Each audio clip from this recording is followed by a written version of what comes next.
నమస్తే. నేను మీ కుప్ప పద్మిని. ఇన్నాళ్ళు మీ సపోర్ట్‌ని నాకందిస్తూ, మీ ప్రేమని నాకందిస్తున్న ప్రతి ఒక్కరికి కృతజ్ఞతలు. ఇప్పుడు చూడబోతున్న ఈ వీడియో కూడా ఖచ్చితంగా మీకు ఉపయోగపడుతుంది. లైక్, షేర్ అండ్ సబ్స్క్రైబ్ చేసి మీ ఇష్టాన్ని, అలాగే మీ సపోర్ట్‌ని నాకందించండి. అలాగే ఈ వీడియో పట్ల మీ అభిప్రాయాన్ని కామెంట్ సెక్షన్‌లో కామెంట్ చేసి నాకు తెలియజేయండి. నమస్తే. నమస్తే. Welcome to our channel. నేను పద్మిని. ప్రస్తుతంతో పాటు ప్రముఖ ఆధ్యాత్మికవేత్త, ఆస్ట్రోన్యూమరాలజిస్ట్, ఎనర్జీ వాస్తు స్పెషలిస్ట్, శ్రీ విద్య ఉపాసకురాలు శ్రీమతి జయప్రద గారు మనతో పాటు ఉన్నారు. మాట్లాడదాం. నమస్కారం అండి. శ్రీమాత్రే నమః. బాగున్నారు జయప్రద గారు? బాగున్నాం, చాలా బాగున్నాం. సూపర్. దసరా నవరాత్రులు వచ్చేస్తున్నాయి. దసరా అంటేనే చాలా మందికి ఎంతో ఎంతో ప్రీతికరమైనటువంటి పండగ అని ఖచ్చితంగా చెప్పుకోవచ్చు.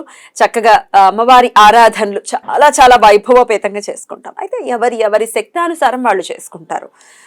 ఒక్కొక్క సందర్భంలో అస్సలు ఏమి చేసుకోలేనటువంటి పరిస్థితుల్లో గనక ఉంటే, టైం సహకరించకో, ఆర్థిక పరిస్థితి సహకరించకో, ఒకవేళ అలాంటి పరిస్థితి కనుకుంటే అమ్మవారికి ప్రీతికరంగా ఇంకో ప్రత్యామ్నాయం ఏదైనా ఉందా? ఇప్పుడు ఒక్కొక్కళ్ళు సూపర్గా అమ్మవార్లని కూర్చోబెడతారు, రకరకాల అలంకరణలు చేస్తుంటారు, చూడముచ్చటగా ఉంటుంది అవన్నీ.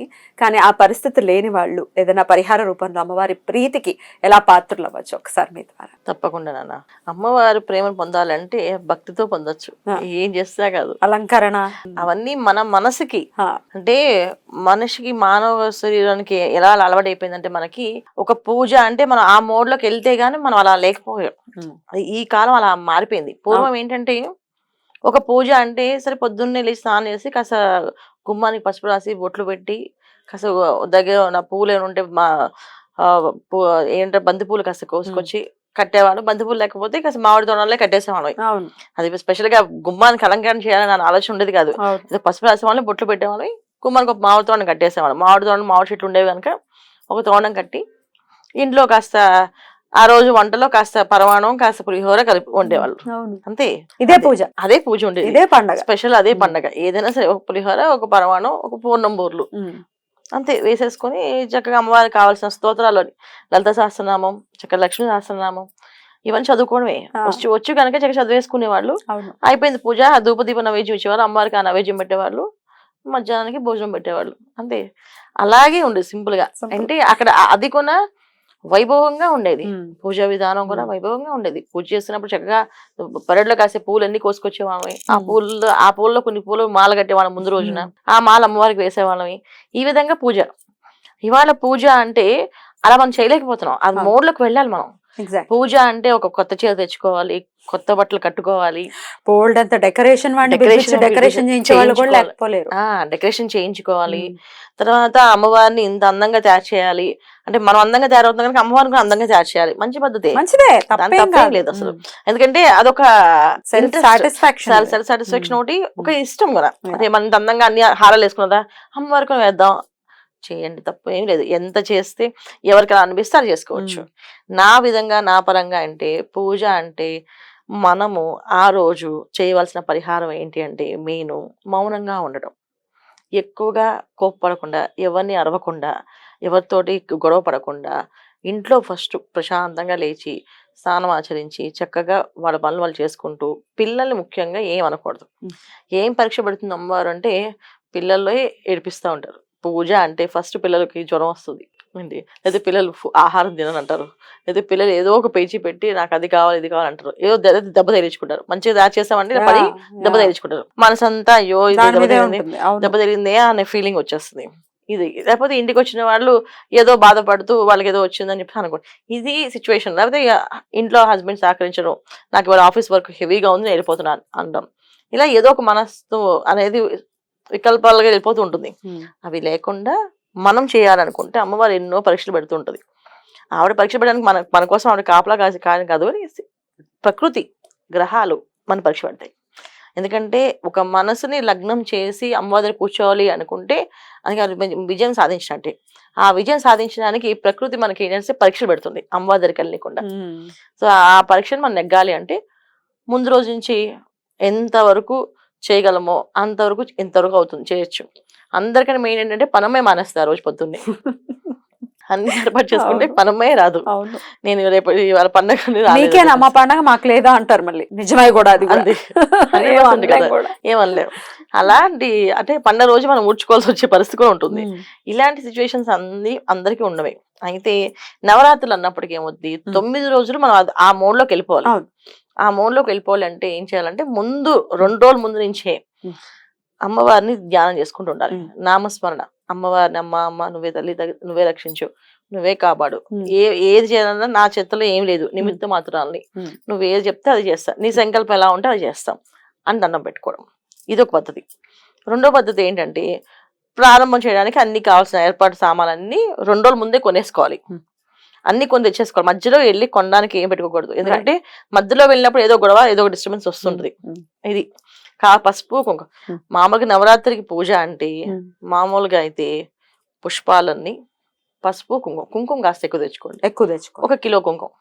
1 కిలో కుంకుమ తీసుకొచ్చి ఇంట్లో పెట్టుకుంటే కుంకుమార్చన అమ్మవారికి కుంకుమార్చన ఎంత చేస్తే అంత ప్రశాంతంగా మన జీవితం గడుపుతుంది, ముందుకెళ్తుంది.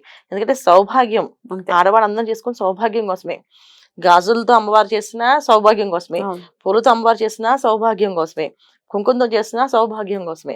కానీ గాజులు ఇప్పుడు అంతే హంగామాగా మనం గాజులు చేయడం, పుష్పాలు చేయడం చూస్తున్నాం. కానీ పూర్వం అయితే మేము కలసం పెట్టి కలసారాధన దగ్గర అమ్మవారి దగ్గర ఒక పళ్ళెం పెట్టేవాళ్ళం. ఒక పెద్ద పళ్ళెం, కుంకుమ కింద పడకుండా. ఆ పెద్ద పళ్ళెంలో కాస్త కుంకుమ వేస్తూ రోజు అమ్మవారి ఒక రూపం ఉంటే అమ్మవారి రూపు పెట్టేవాళ్ళం. ఎందుకంటే వరలక్ష్మి రోజున లక్ష్మీ రూపం కొనుక్కుంటాం కదా, ఆ రూపునే పెట్టేవాళ్ళం. ఆవిడే లక్ష్మి, ఆవిడే అమ్మ, ఆవిడే దుర్గా. అంతే. స్పెషల్ గా మనకి దుర్గా అమ్మవారి డాలర్ అనేది ఉండేది కాదు. ఆ రూపునే పెట్టేవాళ్ళు. బంగారు రూపు పూజ చేసినట్టు ఉంటుందని ఆ రూపునే పెట్టి పూజ చేసేవాళ్ళు కలసం పెట్టేసి. సో చీర పెట్టే ఆనవాయితీ ఉంటే చీర కూడా పెట్టుకోవాలి. వస్త్రం అని చెప్పేసి ఒక దసరా రోజున ఒక చీర పెట్టేవాళ్ళు అమ్మవారికి. అది వీళ్ళు కట్టుకునే చీర తెచ్చి వాళ్ళ అమ్మవారి పెట్టి అమ్మవారు చూపించి వీళ్ళు కట్టుకునేవాళ్ళు. అంతే. ఆవిడ చూపించేవాడు, వీళ్ళు కట్టుకునేవాళ్ళు. ఇలా ఉండేది. ఇది పద్ధతి మామూలుగా అయితే పూజ. కుంకుమ తీసుకురావడం, పొద్దున్నే కలసం పెట్టుకోవడం, 9 రోజులు పాస్తా అయితే. కాకపోతే ఏంటంటే 9 రోజుల సంకల్పం ఏంటంటే ఆ రోజు మొదటి రోజు మనం ఏమనుకుంటాం అది చేయాలి. ఆ 9 రోజులు చేయాలి. ఎటువంటి ఆటంకాలు వచ్చినా చేయాల్సిందే. మొదటి రోజు పొద్దున్న పూజ చేస్తానని అమ్మవారి దండం పెట్టుకుంటే పొద్దున్నే చేసేసి మీరు ఆఫీస్కి వెళ్ళిపోండి. మళ్ళీ నెక్స్ట్ డే పొద్దున్నే పెళ్లి చేసుకోండి. మళ్ళీ సాయంత్రం చేయాలి, రాత్రి చేయాలని ఏం లేదు నియమాలు. లేదమ్మా నేను సాయంత్రమే పూజ చేసుకోగలను దండం పెట్టుకుంటే అదే చేయండి. సాయంత్రమే చేయండి. ఆలోచించుకోవాలి ఇవన్నీ. మన పరిస్థితి ఏంటో మనకు తెలుసు కాబట్టి తెలుసు కనుక ఖచ్చితంగా నేను సాయంకాలం పూజ చేసుకుంటానని దండం పెట్టుకుని ఆ రోజు సాయంకాలం తొందరగా ఆఫీస్ నుంచి వచ్చేసి ఆ రోజు సాయంకాలం 4 గంటలకి మీరు స్నానం ఆచరించి శుభ్రంగా కూర్చొని కలసం ప్రారంభం చేసి పెట్టుకోవచ్చు. కలసం పెట్టలేము, కలసం కదులుతుంది మన భయం ఉన్నవాళ్ళు కలసం ఏం పెట్టక్కలేదు. కలసం పెట్టి చేయాలని ఏం లేదు. అమ్మవారు ఫోటోకి పళ్ళెం పెట్టి అక్కడ ఒక అమ్మవారి ప్రతిమ పెట్టుకొని ఆవిడే కలసం, ఆవిడే అమ్మవారు. సో అక్కడే పూజ చేయండి, కుంకుమ పూజ చేసుకోండి. నేను ఈ విధంగా చేస్తాను పూజ.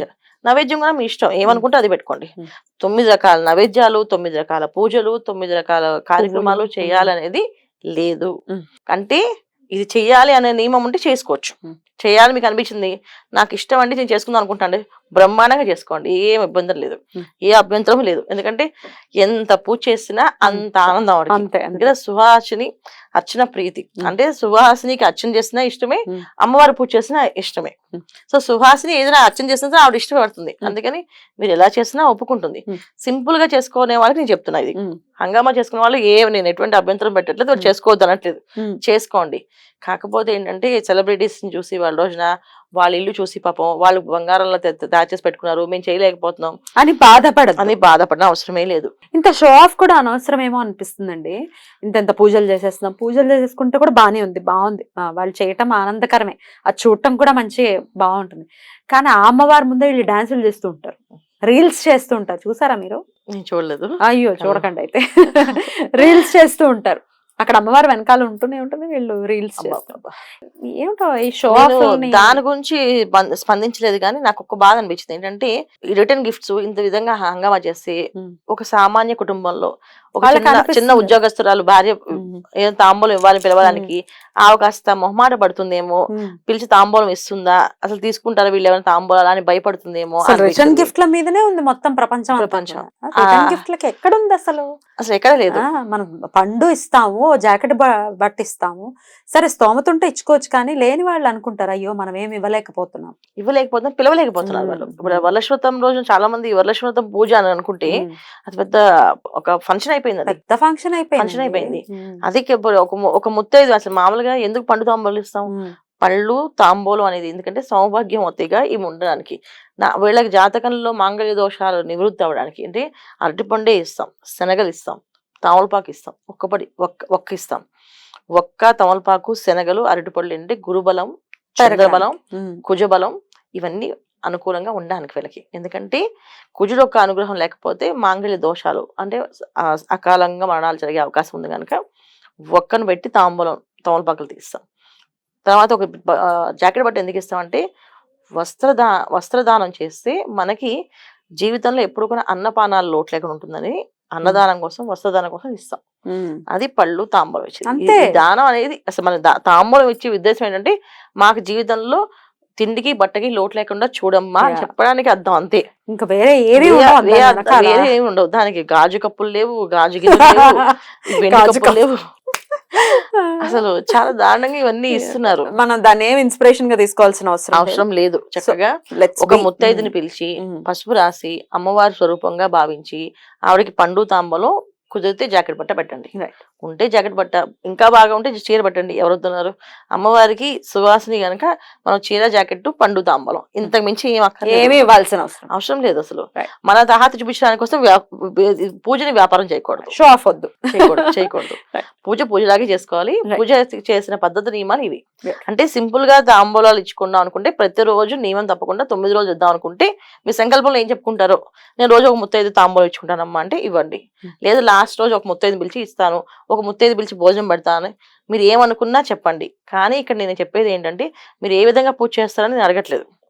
మీరు ఏ విధంగా అమ్మవారిని నామం చేసుకుంటూ ఉంటారో అప్పుడు మార్పు వచ్చినప్పుడు ఇంకాస్త పెంచుకోండి, అంతే. స్టెప్ బై స్టెప్ ఎదుగుదాం, అంతే. చాలా చక్కగా వివరించారండి. కృతజ్ఞతలు. నమస్తే. నమస్తే అమ్మ. శ్రీమాత్రే నమః.